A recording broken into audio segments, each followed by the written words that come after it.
Let's talk about Yanis Varoufakis. Apparently, he was in the Greek Ministry of Finance, and I came across this stuff. I don't watch the David Pakman show, but the YouTube algorithm recommended me an interview with him, and I was like, I'll give it a whirl, And because of the title, the title was "Capitalism and Socialism: Democratic Socialism is Dead," and know that. Well, I've heard lefties always talk about capitalism being dead, but the fact, David Pakman's a big socialist, and that he would have somebody on that's saying socialism is dead is like, all right, well, I'm going to see. I'm going to. This is going to be interesting. I'm going to see his reasoning for it, and I was pleasantly surprised. His ideas, there was some substance to his ideas. Him being a self-described lefty, I don't agree with a lot of the stuff, his solutions or the problems. But there's a lot more interesting meat to grapple with as opposed to if you're just watching like AOC or Elizabeth Warren, or you're just saying like, oh, people are greedy or capitalists are greedy, and that's just, you don't want to go over the same the same arguments and just the same ideas over and over again. But he brings this is some fresh ideas in a way. And what are his ideas basically? I guess his main point is that capitalism has morphed into some kind of digital feudalism, because I guess the way he would put it is capitalism could be managed when it was quote unquote in ill health. I guess he's describing the 70s or the 80s. Like, let's say we're talking about like Sweden, where democratic socialist parties were in power, and they could wrangle labor unions and the heads of industry, and then the government could be the kind of like the go-between, so they could basically be the referee and get like set wages and prices and just make sure nobody's getting too ripped off, kind of like oversee their whole system, right? That's the type of thing. And then now he's saying capitalism, it is almost in the contradiction of what he was saying. He's saying like capitalism was weak, so the government could kind of step in and kind of manage the capitalism and just have like that would benefit the workers or the average person. You use the profits to do like healthcare and whatever government programs. But now he's saying capitalism, because of the failures of the left, I would love to hear him expand upon that. Capitalism got too strong to the point where it killed itself, and now capitalism is dead too, and we're in this some kind of like whatever system that's resembling feudalism, more or less. There is something to that point. I wouldn't quite put it exactly that way. I would say, yes, the socialism, the capitalism, and the stuff that like the Marx was talking about was more of like a geography-based economy, where you have factories, they're producing stuff, and they're in a city, and the workers have to go to that factory, and everybody is concentrated in this one geographical place. And yeah, you can like later on, I guess things are starting to get offshore, and those cities start losing the jobs or whatever. But when everything was centralized, the government can turn the screws on the market and say, oh, hey, we're going to form a trade union. Oh, you're not paying the workers enough, or this and that, whatever. Yeah, so they had so much control. These days, I think even the whole model of like a factory worker and the capitalist, the owner, is completely almost breaking down. I think it's a great development. Obviously, he wouldn't think that way, to the point where, let's say somebody's a freelancer and they're just doing stuff on the computer. Well, or they have their own LLC, they have their own like little small business, and they're a freelancer. They get contracted, like they join a team, they work for 3 or 4 like weeks, and then they join a different team. They can live wherever jurisdictions they want because they work online, and the companies that hire them were, the companies that give him the project, it can be in any type of jurisdiction. So now, if you start putting the screws on the industry, well, it's so mobile. Capital is so mobile now, and labor is so mobile. They can move pretty quickly. Not only that, but just capital in general is a lot more liquid. It's like with a few keystrokes, people can just like switch banks, just switch locations. So now it's a lot harder for governments to it's a lot harder for governments to put the screws and just to because people, like, the burden of taxation, people were just stuck paying that. They had nowhere to go, but now technology has made things different. Of course, he laments that. The way he would explain it is, when we were producing regular products, like manufacturing stuff, democratic socialism could be built on that. But now we're producing, he was saying, the way he put it, he was saying we're producing fake financial instruments like Wall Street does, and they can't be regulated or whatever. But I mean, I would want to, if I was ever talking to him, I would want to press him on that, because Wall Street on itself would just collapse, you know what I mean, just by itself. At the end of the day, yes, Wall Street is financing things, but they're financing things in the real world. They're not fake. Like money that flows to Wall Street, well, Wall Street gives capital to like real estate developers, to like franchise stores. I mean, at the end of the, yes, they're trading derivatives and they're trading complicated instruments, and it's really hard to understand, like the debt or whatever, and there is a lot of shenanigans that go along with it. But just to call it fake, I mean, it's not. At the end of the day, a lot of the stuff does produce profit. But I mean, he did have a point where, yes, it's true that our interest rates, the Federal Reserve's interest rates and the central banks' interest rates around the world, are almost zero to negative, and that has been propping up a lot of zombie companies. So if you were to act in, it seems like very unnatural, and this can't go on forever. It doesn't seem, I mean, it's been working. It's like things, the economy has been levitating, but it doesn't seem right from just like it's almost like quantum mechanics. Like, theoretically it could be true, but it just doesn't seem right in the human head. That's like somebody would loan people money would be lent to people almost at zero interest or negative interest, maybe, like that people will get less money back, or when they get the same amount of money back after they lent it, their purchasing money power of that money actually is less. So brings me to another of his points. And here, this is how his leftism kind of shows. David Pakman said, like, well, what can we do? He was saying, well, we have a lot of money. Not Americans. Americans haven't been saving that much money, but the world is awash with money. But we are a stupid species, and we haven't properly invested. Well, I mean, on any level, yes, of course that's true. Like, there are obviously there are some amazing breakthroughs that could happen, and then nobody has discovered it yet, right? And there's amazing investments that people could have done that would, like, 100 times X the capital, invested capital. So, yeah, it's true, we're human. But when he says investment, it's like, yeah, if something makes a return, if you put money into something and then it makes a positive return, then people are perfectly willing and able to invest into that. What he means, I think, is government investment.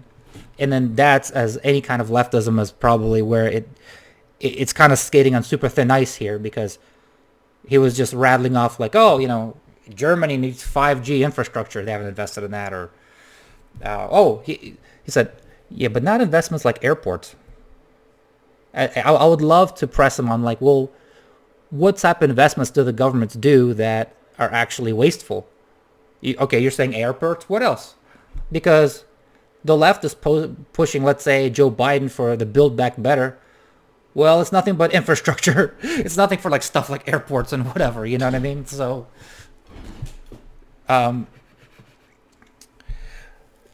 his at the end of the day, it's like with a business, the most fundamental level is that you can calculate the return on investment. You invest $100. After paying labor and rent and whatever, you get $110 back. It's like, oh, okay, I made money. This is a good use of resources, Or you invest $100, but then after hiring people, after paying whatever for rent or this and that, ingredients, raw materials, you get $85 back. Okay, boom. You know what? If you could simply calculate that, like, yeah, you're losing money. This is a bad investment. The more you lose money, the less likely people are going to give you money. You know what I mean? And if you manage capital well, you're good at it, then people will throw money at you to manage their capital, right? But the problem with any kind of it's leftism is, or democratic socialism, whatever. Like what he thinks is investment probably has a negative return. Things that sound good, like education. Oh, that sounds so good. But a lot of the education, I'm sorry, it's not going to make a positive return. It's like you see a chart. I mean, Brian Kaplan has written an amazing book about it that completely just sheds light on it. But you see a chart where the more educated somebody is, then the more money they make, then they could, it's like correlation doesn't mean causation. That they conclude that that this education itself is what caused the person to make more money. So no, I think a lot of the just any kind of sober assessment that you put more money into K through 12 schools, and it's extremely weak correlation, or none at best, that test scores go up, because the money, let's just for an example, there's complicated reasons, but let's just for example, you put money into K through 12 schools, but that's to be funneled through the teachers union. Teachers union, instead of paying the teachers more, they hire more support staff like janitors or whatever, so they can get more union dues paying members. That increases their power, increases their profit, but actually that doesn't, just giving them more money does not result in better education. What is just education, healthcare? Well, maybe, but I would show some studies here, show some proof, because I'm willing to bet if you really, really drill down, without any kind of political bias or whatever, just put on some green shades, accounting hat, and look at economic growth for every single dollar invested, you're going to be really hard pressed to find anything. Let's see, what else did he talk about? Oh, and then on top of that, there are plenty of really good videos on YouTube that the issue right now with government spending is the debt financing is that the more indebted you are, the less government spending is stimulative. Back in the in the 80s or the 90s, they could measure for every single dollar the U.S. government borrowed, they spent the dollar and they got 90 cents of economic growth or whatever. It was still negative, but it was stimulative. But now the more and more in debt we are, the more money the U.S. government throws at the economy, the less of an impact. Now for every dollar, I don't forgot the exact numbers, but for every dollar, 25 cents or 15 cents gets into the economy. So we have the law of diminishing returns. He's got to, in order to be people take him seriously, he's got to be able to address that and say, hey, I found great government spending. We're going to invest in a lot of the stuff he was saying about renewable energies. I don't know, man. If you just do a sober assessment and crank out some numbers on renewable energies, but putting that aside, what is the great, give me a list of the things that the government should invest in that actually grows the economy, and with some long-term studies to back it up.